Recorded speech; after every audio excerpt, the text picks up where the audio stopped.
Okay, welcome everybody. Watching this counter of people who are attending is like playing the slot machine. I'm trying to get to 100 and we are so close. But let's go ahead and launch today's show of Research with Relevance, Friday features. We're excited to be sharing with you our second show of, I'm calling it a season, and I'm also calling it a show because there is a little bit of production that occurs behind the scenes for this to happen. But we were just very excited about the turnout last week, and it looks like we've got some great turnout this week as well. And so our plan is to keep this show going until the end of May. I think we're going to do something live every Friday throughout the summer just so that we can stay connected, but we may not have it be as scripted as what we have going on here. But this format seems to be working well. My name is Phaedra Corso, and I'm the Vice President for Research at Kennesaw State. On behalf of the Office of Research, we welcome you to today's show. A few housekeeping tips before we move into our program.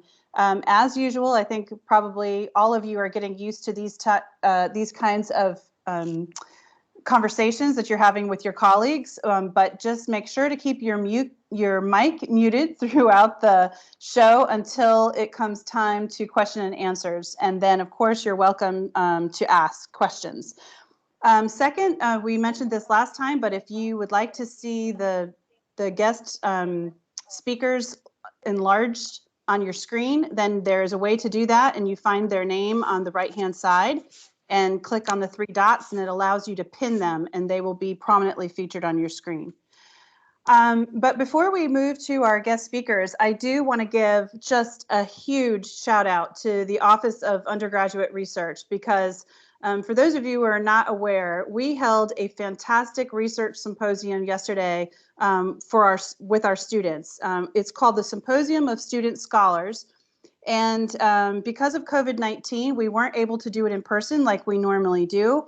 And this year we held a virtual symposium, and it's the first time it was a virtual symposium in the 24-year history of that symposium. And it was absolutely a success. And I'm sure many of you either had students who were engaged or participated as a judge or as a mentor in some way. So we'd like to show you a few highlights from yesterday's symposium. So Heather, will you show those slides?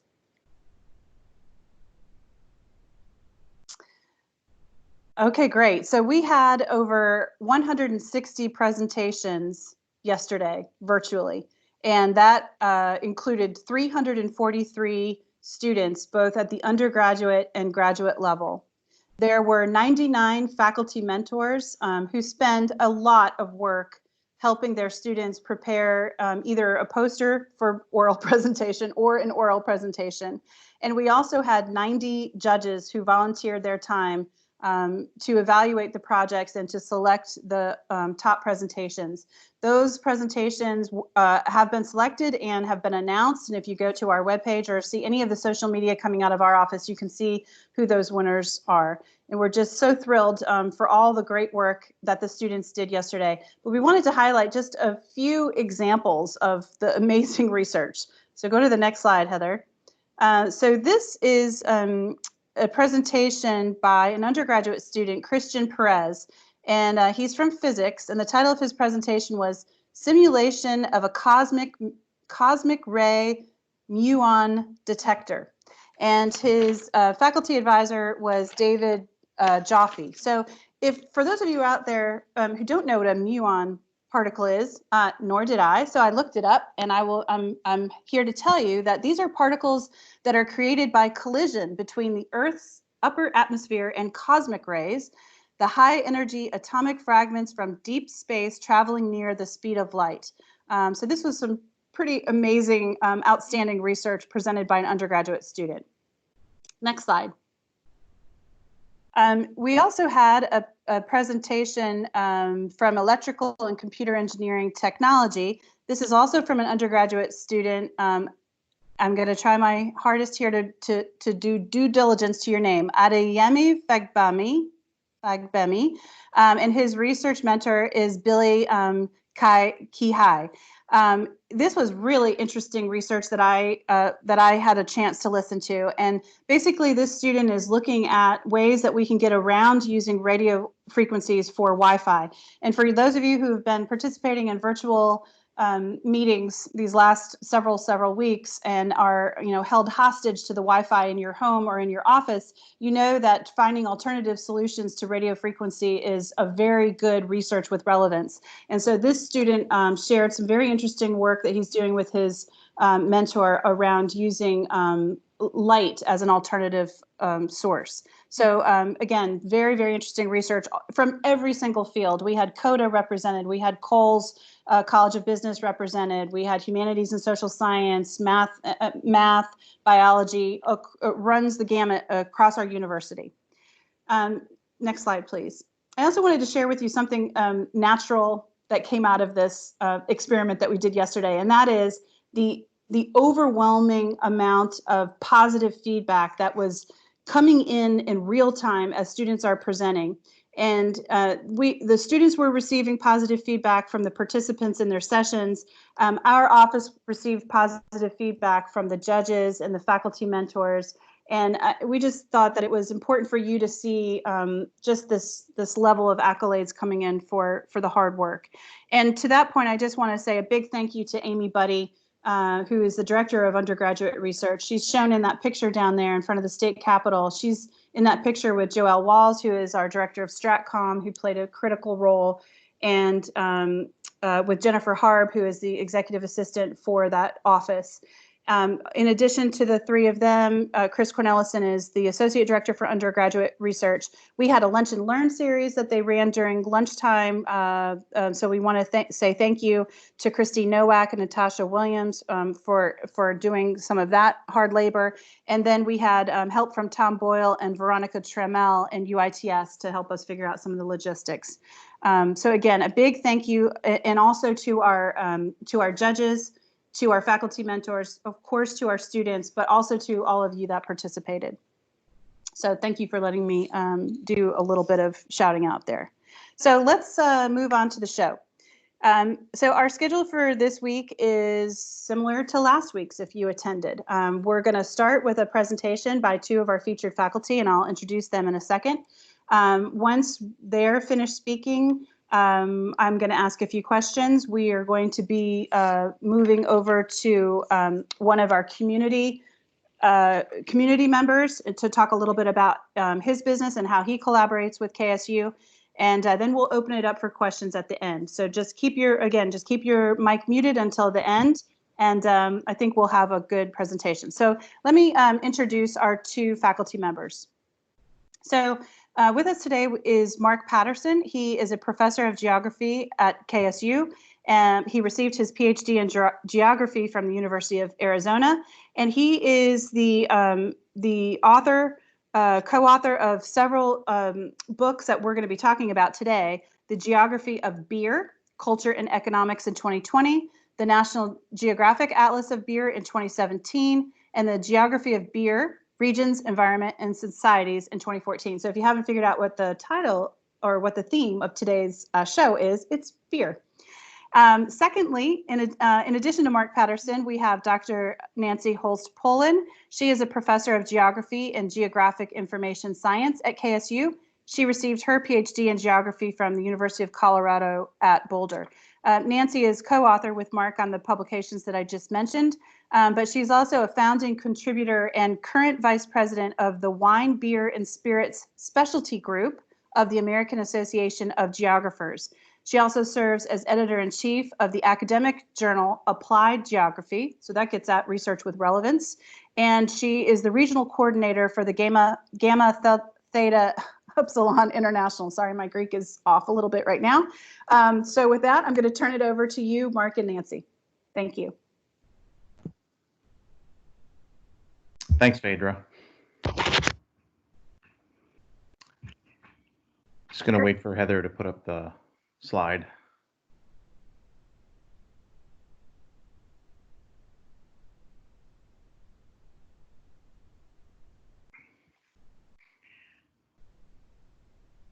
All right, if we can go back to the first one. Just to give you guys a little bit of background, both Nancy and I are environmental geographers. And although we study and conduct research in the environmental field, it was really beer that brought us together. We had just finished putting together a book on environmental management, and we were in New York City in 2012 at a conference, and we decided to go visit the exhibition hall and go visit our editor who was in a booth. And he saw the two of us walking toward him, and he got up, grabbed a book, and started running out toward us. And he said, "Mark, Nancy, I got to show you this book. It's selling like hotcakes." And he turns the book around, and it was not our book. It was actually a book called The Geography of Wine. So Nancy said to him, "When are you going to do the geography of beer?" And he said, "What are you guys doing for lunch?" So we went out to lunch, and literally on the back of a cocktail napkin, we sketched out the table of contents for what would become the geography of beer. Fast forward a couple of years, National Geographic got a hold of our book. They asked us to write a book for them. And then Springer Nature in turn said, "All right, I think it's time for you guys to do a volume 2 on the geography of beer." And that book came out last month, March. So if you haven't figured it out already, we do study beer, and our research is basically putting together the narrative on the geography of beer. And this is based on both qualitative and quantitative data analysis. So we like to call beer the liquid geography in a glass. So if the next time someone's asking you what you're having, you can use that definition. But when we look at beer, we have many research topics that we look at, many different types of geography. And so here's a list of ones that we definitely look at. We look at economic geography. So the beer industry in Georgia contributes $1.8 billion to the economy here. I will say, unfortunately, Georgia is dead last when it comes to the number of breweries per capita. So hopefully one day we will not be 50th in the nation. We also look at population geography. So for example, we've looked at migrations of people coming from one place to another, influencing what we drink, where we drink, when we drink. We also have looked at urban geography of breweries. So which came first, the brewery or the gentrification of a neighborhood? It's kind of a chicken and the egg scenario. We also look at beer from a physical geography perspective, so examining the terroir. How does the local environment affect the way beer tastes? And this is particularly important these days with the push towards local sourcing of ingredients by many of the breweries. We look at a phenomenon called neolocalism, which is using local imagery and signs and texts to try and market beer. And a great example is the gold medal winning beer, Old 41. And that's brewed by our friends down the street at Dry County. Also looking at beer from a historical perspective. So where did beer or styles of beer originate and how did they diffuse? And a really good example of that would be porter. So porter originated in London. It made its way over to Ireland. And then thanks to Peter the Great, it made its way to Russia and most of Northern Europe.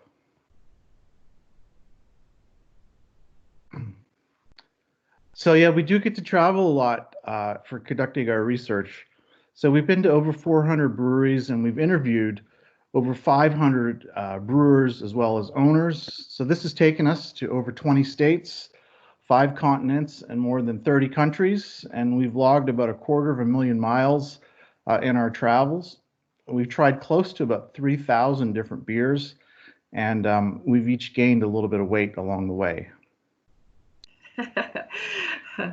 We ask a lot of questions when we're doing our research, and we don't have enough time to talk about all of them, but we also get asked a lot of questions. So if anybody at the end during the Q&A wants to ask these questions, you can, because we're asked them a lot.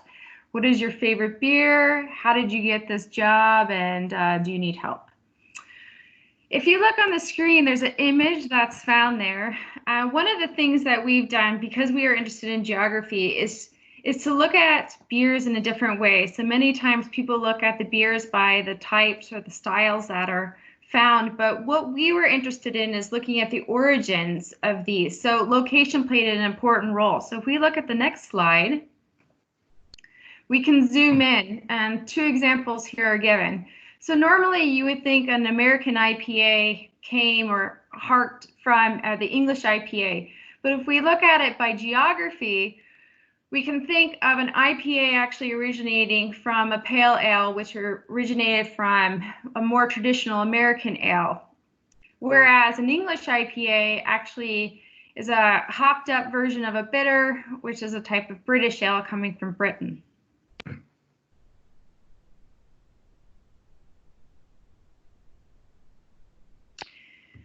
So of all the countries that we visited, and the ones that are colored here are some of those that we have visited, it's going on 28, 29, 30 plus.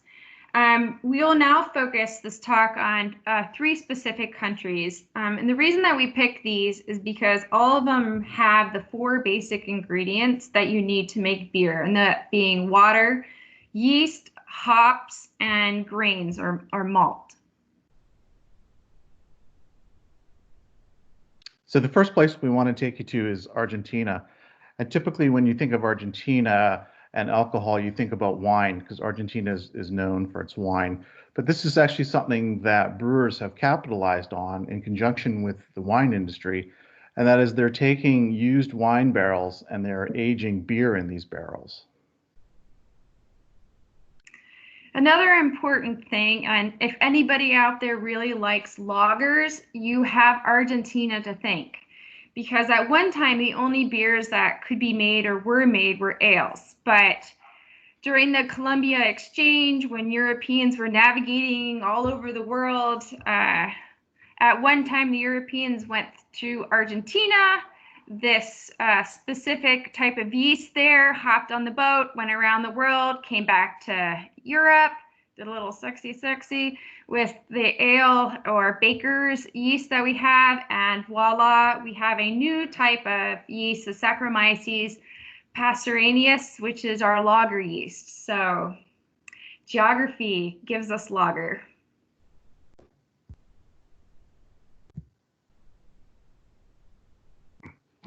So over the course of our travels and research and conducting interviews, we're really fortunate that we got to meet and interact with a lot of different brewers.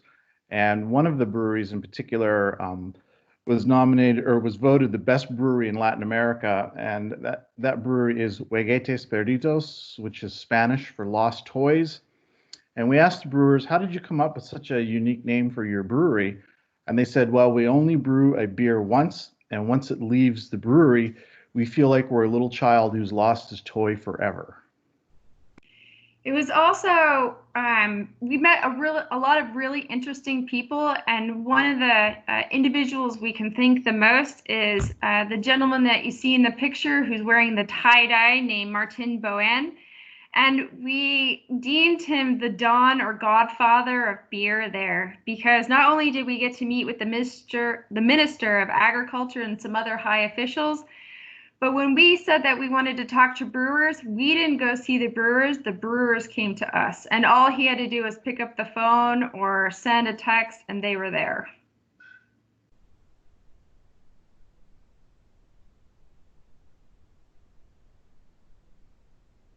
Now, the next location is New Zealand, which, if we look historically, was not a place where beer was indigenous. So beer throughout the millennia wasn't found every place. But New Zealand plays an important role in terms of its hops, because this is where the triploid or the triploid hops came from. It's a type of hop that is sterile. Its biological characteristic shows that it doesn't have seeds. And this is pretty much what people use now, this type of triploid hop for making beers.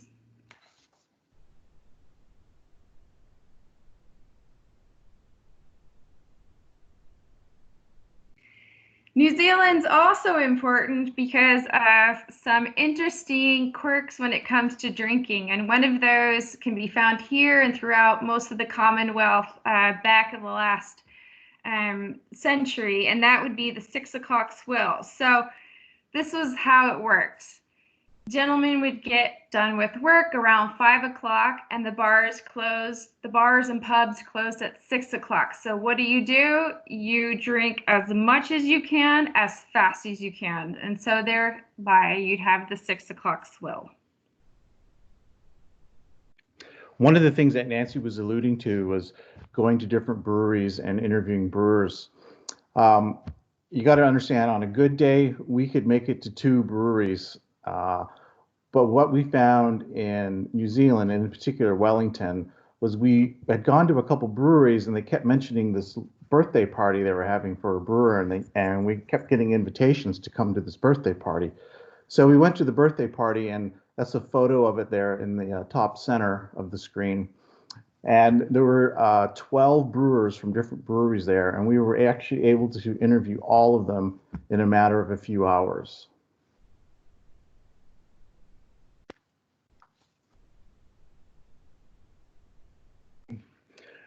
And the last place we're going to take you to is Belgium. And of course, Belgium is synonymous with beer. In fact, UNESCO has deemed Belgium's beer culture to be an intangible cultural heritage of the world. Belgium is also one of the places where lager beer did not take off when it was spreading throughout Europe. You can find over 1,500 different beers or unique beers in Belgium. And you can also find the headquarters of Anheuser-Busch InBev in Belgium. So if you think that you're going to have a Budweiser and enjoy a nice American beer, you need to think again, because Budweiser is owned by a company from Belgium.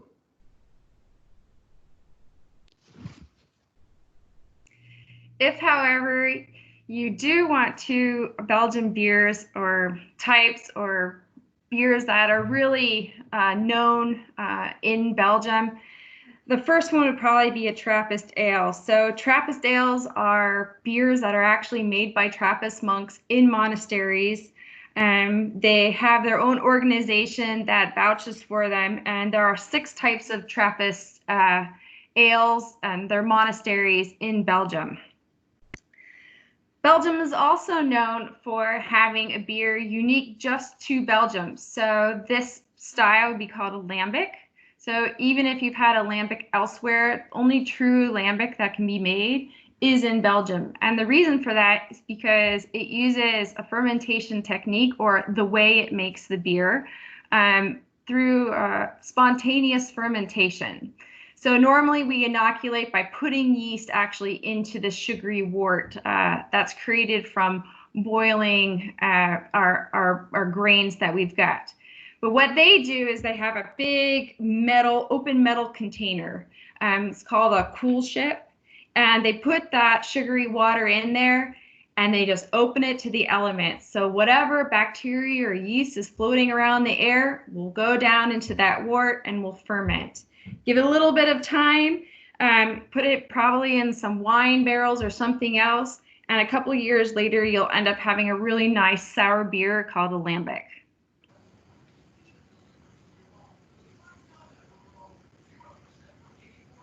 So that's pretty much from us with our talk. But one thing that I do want to do is what we always do at the end of a good talk is to have a good toast.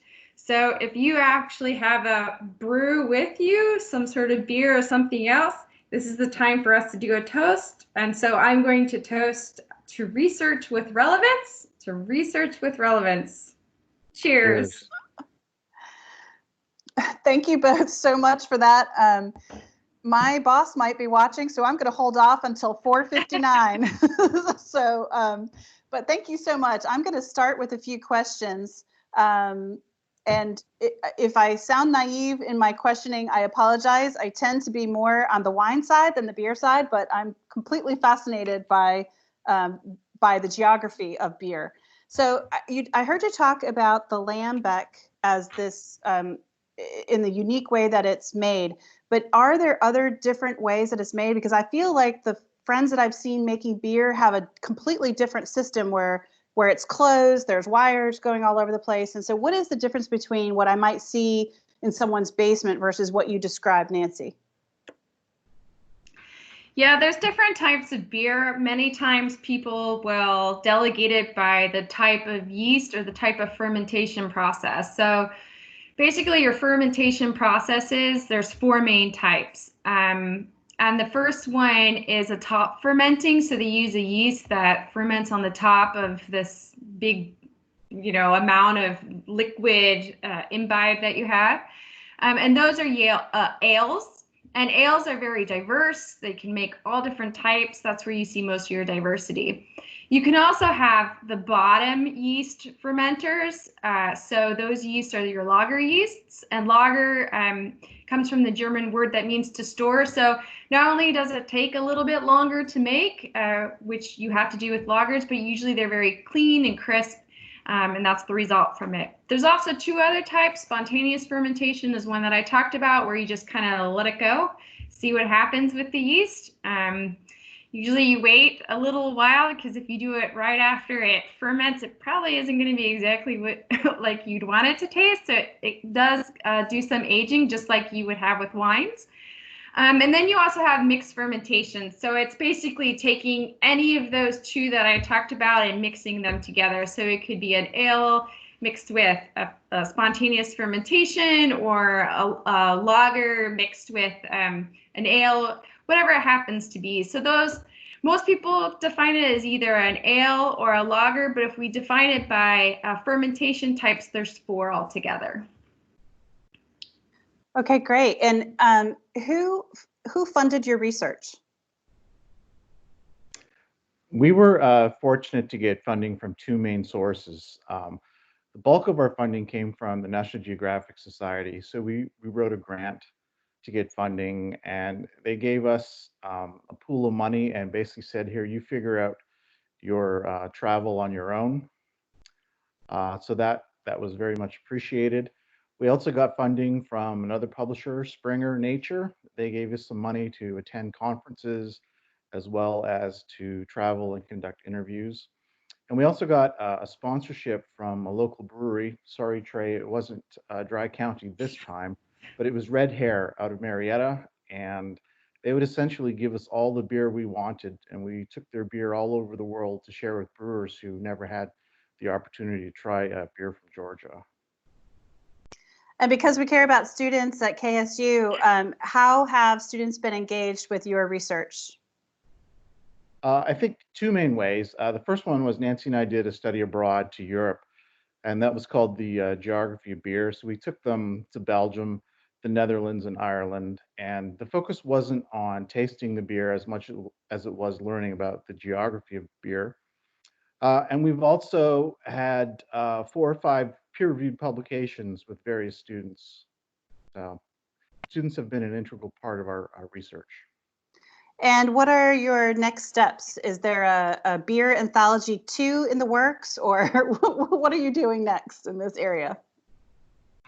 Ironically, we had just met with the publisher in February, and he was pushing us to write a book for him based on the interviews that we've done with brewers that we haven't already published. So he was kind of envisioning kind of like a geographic take on how brewers differ by various regions. So we'll see. Great. And I'm sure that many people have questions, but before we get to our participant questions, I'd like to see if Trey is there. Trey, are you out there? Yes, I am. Can you hear me? I can hear you. And if you keep talking, we'll be able to see you too. There you are. All right. Perfect. So let me introduce, for those of you who have not met, Trey Sinclair is the founder and president of Dry County Brewing Company, which is located right here in Kennesaw. And we wanted to talk to you, Trey, for a number of reasons. First of all, I know you're a huge supporter of KSU and have done lots of really unique things with our university that we want to talk about. And so I'm gonna start off with a couple of questions for you. And the first one relates to what Nancy was talking about when she was describing urban geography and talking about the chicken versus the egg. And does the city bring the brewer, or does the brewer bring the city? And so I guess I wanted to ask you, how did you get to Kennesaw, Georgia? Right. No, it's a good question. It's, urban geography and geography of brewing is really important, I think, in the local beer scene. For us, it's a fairly unique or specific story in that I'm from Georgia, lived in Georgia my whole life, in the Woodstock areas where I grew up, but went to the University of Georgia for college, and that's where I got into craft beer. Everybody in the craft beer industry gets in somewhere, and for me, it was in Athens through a brewery out there. At the time, was the only brewery there, Terrapin Brewing. When I moved to Kennesaw, Georgia, after graduation, I was a finance major at UGA. Took a finance job back here in Kennesaw. And first weekend in town, it was let's go visit the local brewery because that's what I did every weekend in Athens. And there wasn't one at the time. It was before Red Hair Brewing, which Mark mentioned. It was before a couple of the other local breweries. And I'd become a home brewer in college, and so quickly kind of told my homebrew buddies, we should start the Terrapin of Kennesaw and start a brewery here in Kennesaw. And so from day one, there's a lot longer story that won't fit on this call, but basically from day one, the vision for Dry County was to be in a college town and for that town to be Kennesaw State, and to kind of bring to Kennesaw State what I had at my time at UGA in Athens with Terrapin. So I'm definitely, and Dry County is definitely a Kennesaw brewery and in Kennesaw because of the university and a lot of reasons, which is fairly unique. And universities aren't really driving the placement of most of the breweries. There's 8,000 breweries in the nation now, and most of them are not where they are because of a university. So it's fairly unique. And but I'm interested in your collaboration with Kennesaw State because I think you're doing some pretty exciting things with biology. Is that correct? Yeah, no, biology specifically, we try to partner with as many facets of the university as possible. And I can touch on those, but biology and, Chris Cornelison and some others from the biology department might be on here as well on this call, but we've partnered with Chris and his team across a lot of different areas. We've had interns from a lab standpoint. We've had interns from a production hourly standpoint. Chris's team has run a lot of lab experimentations for us with yeast health and yeast viability and different things that are, honestly way more technical and over my head than I could do on my own or that we could, frankly afford to have equipment for. So partnering with the university has been great on that. My boss is not on this call, so I can hold up my beer. This beer in my hand, we actually partnered with Kennesaw State Biology, and they propagated a sake yeast. So sake, for those that aren't familiar, Japanese rice wine. We propagated the yeast for that beverage and actually fermented a beer with sake yeast. So a fairly unique process, and that's what's cool and fun about being a small brewery is we can mess around and experiment in a lot of different ways. And what I think the KSU biology department likes about us is we can experiment and run trials and things that maybe a bigger brewery wouldn't be able to do or have the luxury to do with them. But yeah, KSU biology has been a great partner of ours. We've tried to be as great of a partner as we can to them. And then other aspects, I've lectured and guest lectured for the culinary department over there at Kennesaw and a couple other departments, entrepreneurship school, that sort of thing. We partner with KSU Athletics as much as we can, held the signing day event for KSU football here at the brewery this year, and have partnered with them on a few other events, some fundraisers for women's golf and women's lacrosse and things like that. Anywhere that we can, we're a small startup brewery. We started in 2016, so we're still relatively new and growing. We don't have a ton of funds or financial backing, but where we can lend, resources, support, partnership, we definitely do. And definitely value the university for sure. Great, thank you. And I have just one more question for you, Trey. One thing that you mentioned to me the other day when you and I spoke is around recycling. So one of our major interdisciplinary research themes at KSU is safe and sustainable communities. And I would love for you to tell us what you're doing in that area. Yeah, so if you'd asked me this question, 4 weeks ago, it would have been only one dimensional, but now I guess it's probably a couple. But what we've done over the past couple of years with Kennesaw State is for a lot of the sporting events, football is probably the most in focus. Would be we've set up through a couple Kennesaw State student organizations some structured recycling programs where we'll provide big recycling bins and transportation and signage and so on and so forth to try to get as much of the beverage packaging that is consumed at a KSU tailgate to be recycled, brought back to us. We bring it to the local recycling facilities and get that done. We have recycling functions here on site that KSU brings materials to us, and students bring materials to us to recycle for sure. And then also from I would lump it into safety right now with everything that's going on with COVID and coronavirus. We were probably the first alcohol manufacturer in the state to kind of side stream our ethanol production into hand sanitizer production. So we took we're also a distillery, so we took a lot of our vodka production offline and transitioned that to hand sanitizer. So I've got a little bottle here for show and tell, but we started making some World Health Organization to spec certified hand sanitizer and making that and distributing that free of charge to the community. So we are still doing that. Anybody that's on the call and here local to Kennesaw that might be in need of sanitizer, you can definitely drop by the brewery and grab some. We've also partnered with GEMA and FEMA and the state of Georgia for dispersing more bulk orders of that to hospitals around the state, which has been really cool and something that's, it feels good for us as a small local, really community driven business to be able to give back and help in what small way we can with that. Great. Thank you so much, Trey. We really appreciate the partnership that we've had with you over these last couple of years. I think it's time for us to open up to audience questions or participant questions. And there's two ways that you can do that. You can send a question in through chats if you have that capability on your computer. And if not, then you can just butt in and we'll take your question. But I'm going to ask the first one that's come through on chats, and this is for Nancy and Mark.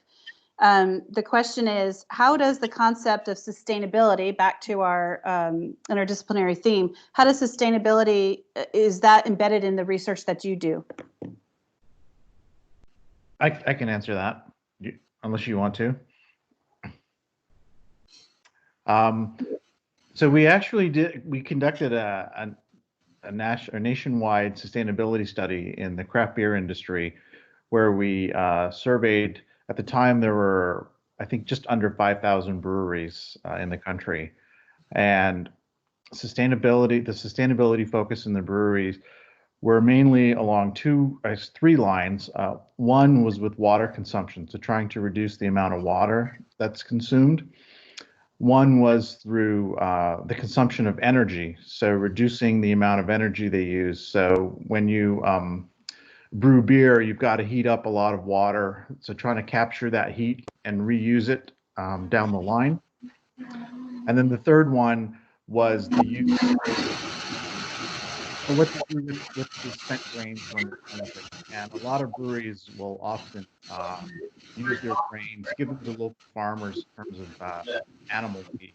I know that, and Trey could speak to this, but they've been collaborating out at the farm with their spent grain. Trey, if you want to say a couple words about what you're doing with the spent grain. Yeah, no, that's a good point there, and one I should have probably talked about on sustainability. So a couple items we do is with the spent grain, we have local farmers in Dallas, Georgia and Ackworth, Georgia that both come pick up spent grain from us. They feed that to their cows and pigs, other livestock. So it kind of goes full circle there. We like it because we don't have to landfill anything. They like it because it offsets a lot of their grain and feed costs. And I'm told the livestock like it, so I can imagine they do. But that's one thing we're doing. And then another KSU specific item is, I think on your call last week, you guys were talking about the mushroom projects that were happening with KSU Sciences, and we actually do supply some spent grain for fertilizer or soil for that as well. So a small portion of our spent grain goes over to KSU Biology or KSU Sciences for the mushroom research. Okay, I have a question here this is a good question, but it's a little bit long. So this is for you, Nancy and Mark. This is from David S. Do you find that climate and general regional influences what beers a certain part of the world favors? By that, I mean, I've noticed that local establishments offer, oh my gosh, I just lost it. Offer lighter and hoppier brews, while grudgingly, in bold, offer darker beers, whereas every brewery where I moved from, Wyoming, Colorado, offers a wide range of darker stuff. Great question. Nancy, you're muted.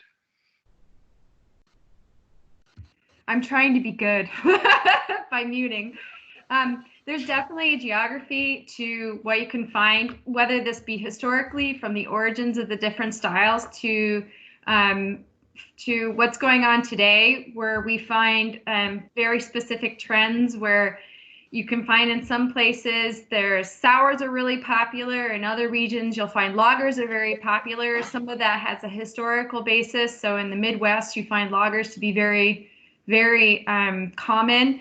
If a style originates in a given area, you'll find that to be quite popular. So barrel aging happened in the Midwest as well. And so you see a lot of that going on. Whereas out west and even out east, you find a lot of IPAs and different IPA styles because that's where they originated from.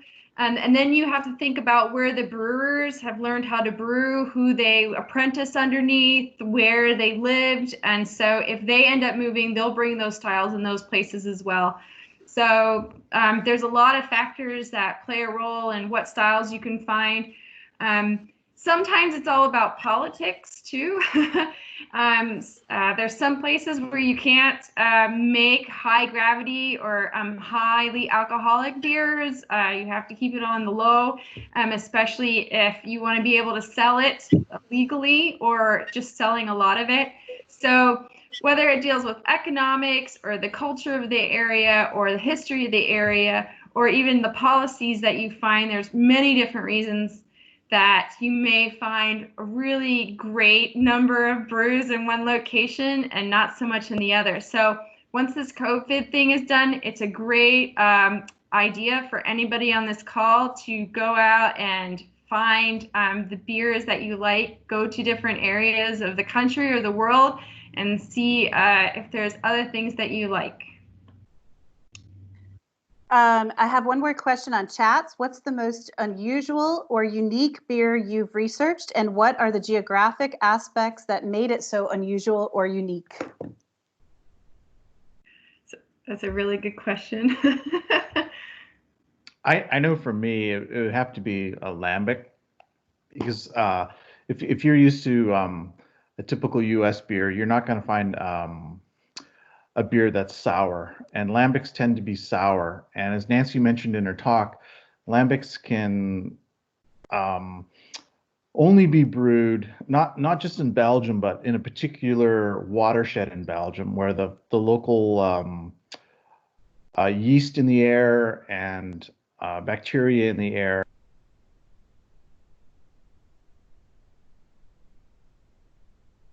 We lost. I'll pick up where he's left off. So if you go to Pahottenland or you go into that region around Brussels, you'll find that it's what you find in that location. It's the type of water, like how hard the water is, what is in the water, what is in the air, what types of yeast that you find, because all those things have to come together to make the really distinct characteristics that you find. And so if you set up one of these big metal containers, these big cool ships elsewhere, and you do the exact same thing that you do in Belgium, you're going to get completely different yeast. You're going to get completely different bacteria, and you're going to get a completely different beer at the end. Okay, I've got another question. Wondering if Nancy and Mark can shed light on how non-craft beers are brewed. How are they different, and what makes them different? Perhaps less tasty, trendy, etc., relative to craft beers? You know, a lot of people give beers like Budweiser or Miller or Coors a hard time. But the thing you got to realize, and I'll use Budweiser as an example. So Budweiser has 13 breweries around the U.S. You could get a Budweiser from each of those breweries, and it's going to taste the same. So from a brewing perspective, that is simply amazing that 13 different places can produce an identical beer. So a lot of people say, oh, well, you know, the macro breweries, as they're known, they're engineering the geography or the terroir out of beer. But from a brewing and technological perspective, I think we have to tip our hats to them, because I think that they've got the system down to a great science. I don't know if Trey wants to jump in. I think You're muted. Am I unmuted now? Yeah. Yes. Awesome. Yeah, no, I would 100% echo that. And there's a lot of, you know, whether it's media portrayal or pop culture portrayal of craft versus big beer, and there's definitely truth to that. But from a brewing science standpoint, brewing technology standpoint, I think any craft brewer that, truly understands the dynamics of the market, understands how impressive what an Anheuser-Busch or a Miller Coors or any of these big brewers have done. And, some of the technically best brewers in the world work at these macro brewers and are making, yes, less flavorful and more watered down beers, but that's what they're going for and that's what they're trying to do. And the skill it takes to do that, honestly, is pretty impressive. So yeah, 100% echo that sentiment. I am going to say some of the things that you find unique with macro brews compared to the others is they do use more things besides just barley. So many times you'll find them using corn or rice or some other adjuncts, although I think there's been recent commercials in the last couple of years that'll probably get me in trouble for that. But it is common to have other types of grains besides barley, which is usually considered to be the grain to use for most beer types. But one story I like to tell is what was happening when South African breweries still existed, which at one time was a really large conglomerate before it kind of split up and did a bunch of things. And they were located in South Africa, hence the name.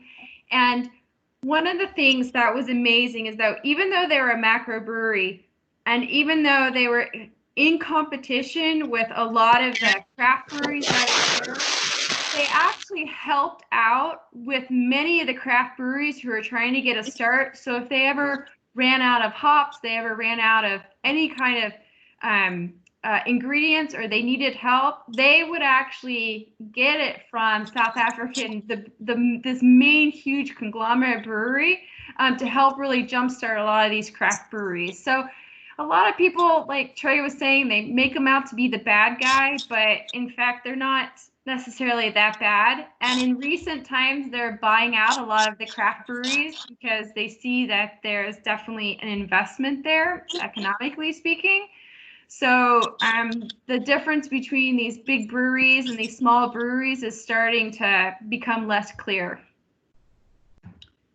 Okay, let's open it up to anybody who would like to ask a question live.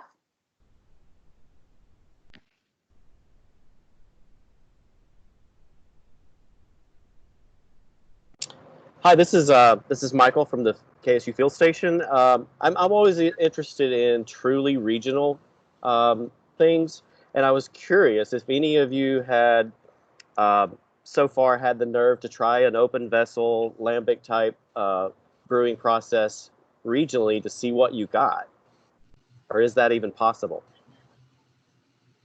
Yep, I can field that one if you'd like.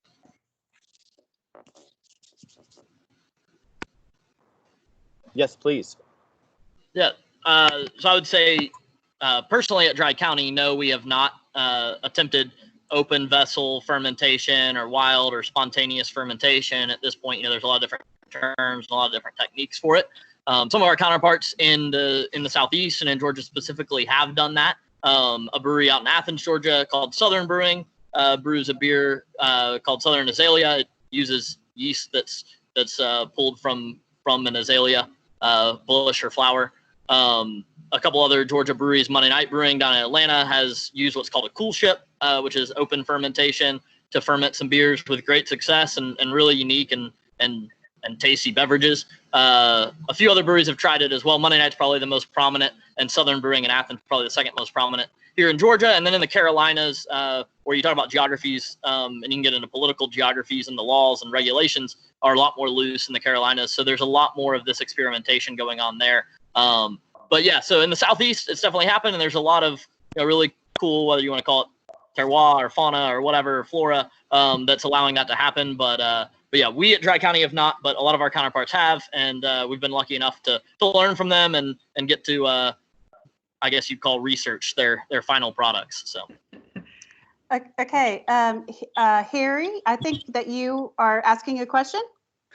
Yeah, this is for Nancy and Mark.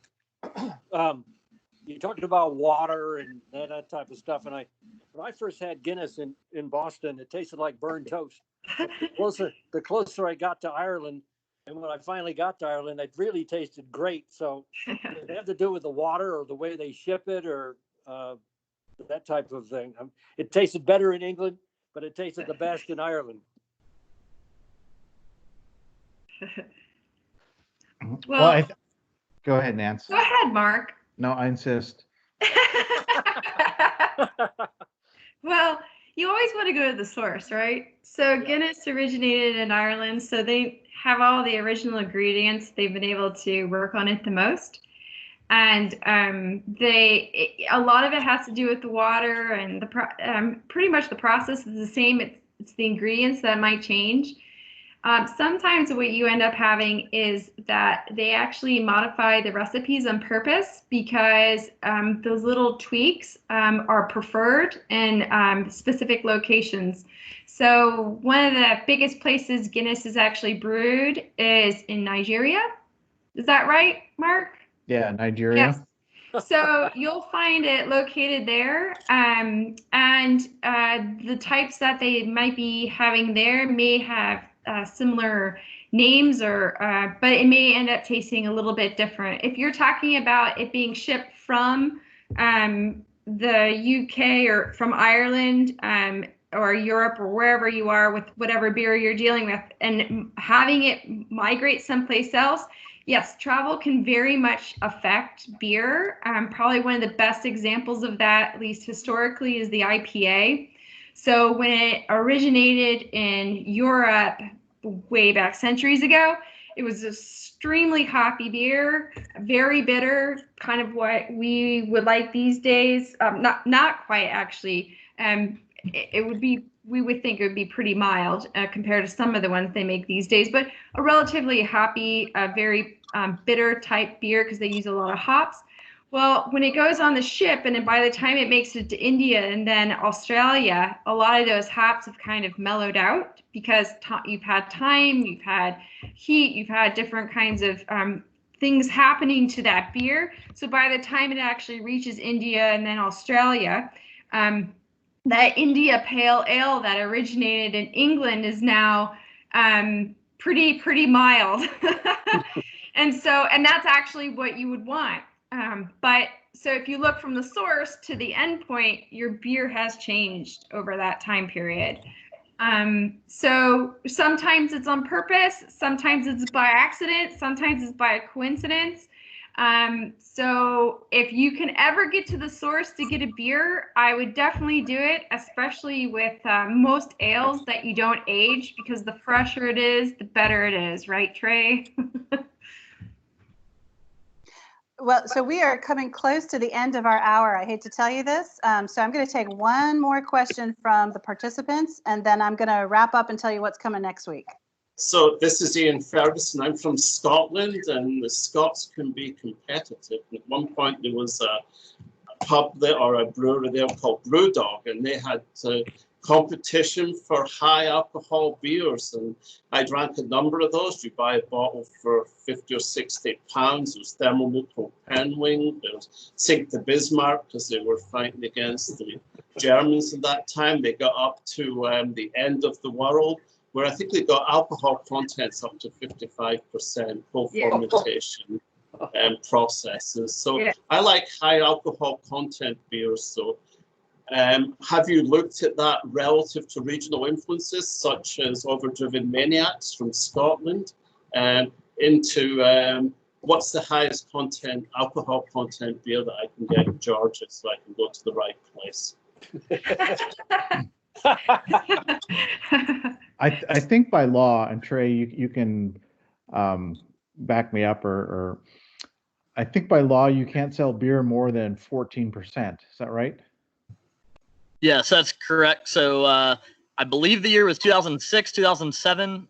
Before that, you couldn't produce or sell beer in Georgia you couldn't produce beer in Georgia over 6% alcohol, which is crazy to think about now, but they've now changed that to be 14% produced or sold. So I'm familiar with a lot of those Brewdog beers you were speaking about, and we can't legally purchase any of those here in Georgia, but we can make and sell up to 14. So At Dry County, we've got a couple that are in the 11 and 12 range that we keep in the tap room. We don't really distribute them, but 11 and 12 is kind of as high as we've gotten. There are definitely some breweries pushing that 14 with some 13.999.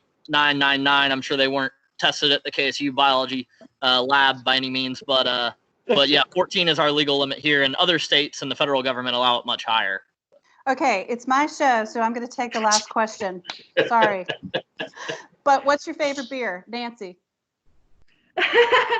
I gotta give props to Rudy at Rodenbach. My favorite beer is Flanders Red Ale from Rodenbach. We went to go visit there actually right before the coronavirus happened. Mark and I were just lucky to skirt back before everything went into sheltering in place. So that's my favorite beer. It's a mixed fermentation from Belgium. Great. Mark, tell us. My favorite beer is the one in my glass. Okay, fair enough. And Trey, I'm not going to ask you because I'm going to guess you're going to say something coming from your own brewery there. There you go.